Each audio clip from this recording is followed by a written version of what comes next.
Hi guys, today I'm going to show you how to make this roulade. It's actually pretty simple and the base of it is a meringue, so this is all you need to do.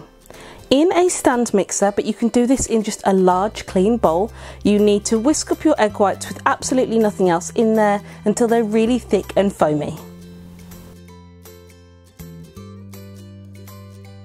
Once they're really foamy, you can start adding your sugar and just make sure that you add it really slowly, and that's going to give it time to incorporate well into the meringue. You really don't want this to be gritty, so it's definitely worth taking your time over this part.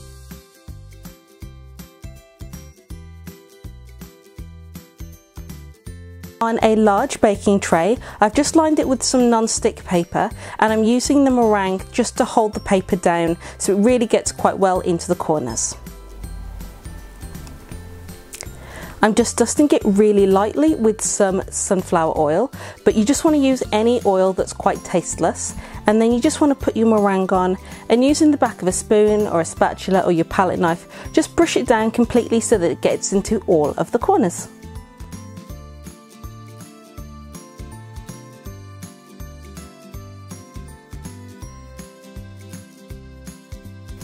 When that's completely done, you can just pop this into a preheated oven. You want to cook this for about half an hour to 40 minutes on low. Just check it. If it looks like it's browning too much, then move it lower down in the oven.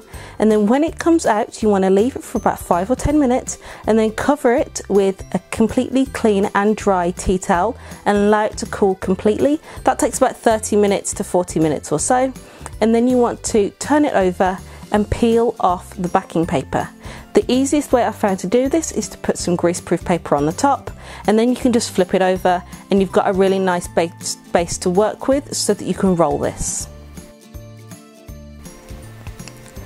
To make this a really neat meringue, I'm cutting off the edges, but you don't need to do that if you don't want to, but you'll just find it looks a little bit neater on the sides, so you want to cut those off. You want to give yourself as much width as possible to work with so that you can get more slices. And then just to start off the rolling process, if you just make a little bit of a score, not all the way through obviously, just a little bit of a score on the top, you'll find it's easier to roll. I've got some whipped cream here. I've added just a spoonful of icing sugar and a little drop of vanilla, but you could use any flavour you want. And you just want to push that around with the back of a spoon or maybe a palette knife. And don't add too much, that is like the #1 key. If you add loads on the side, then as you roll it, it just pours out the side. It doesn't taste bad, but it doesn't look great. So if you can, try to leave 1 centimetre to 1.5 centimetres, which is about ½ an inch before the edges.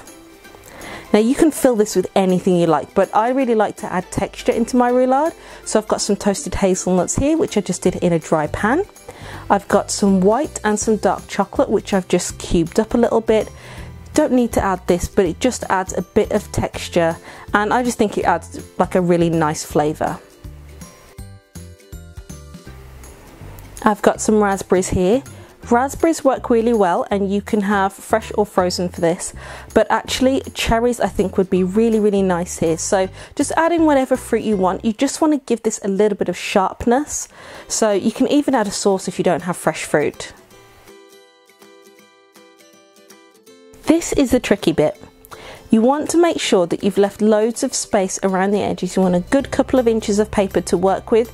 You'll just find that it's a lot easier if you do that.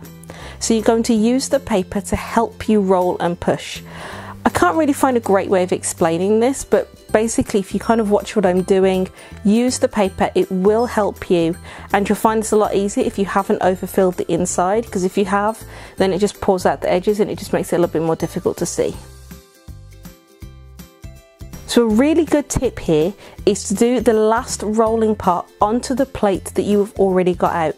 That's because it's actually pretty difficult to move a roulade once you have completely put it together. So if you make sure that you do it on, or at least very near to the plate, it'll look a lot neater at the end. As a final flourish for this, I've just grated some chocolate up really fine and I'm pouring it over the top, but you could add anything, to be honest, icing sugar, cocoa powder, anything you like. So I really hope that you've enjoyed this recipe and that you give it a go. If you did, don't forget to leave a big thumbs up, and don't forget to subscribe if you like this channel and you want to see more recipes and DIYs. I will catch you in the next video. Thank you so much for watching.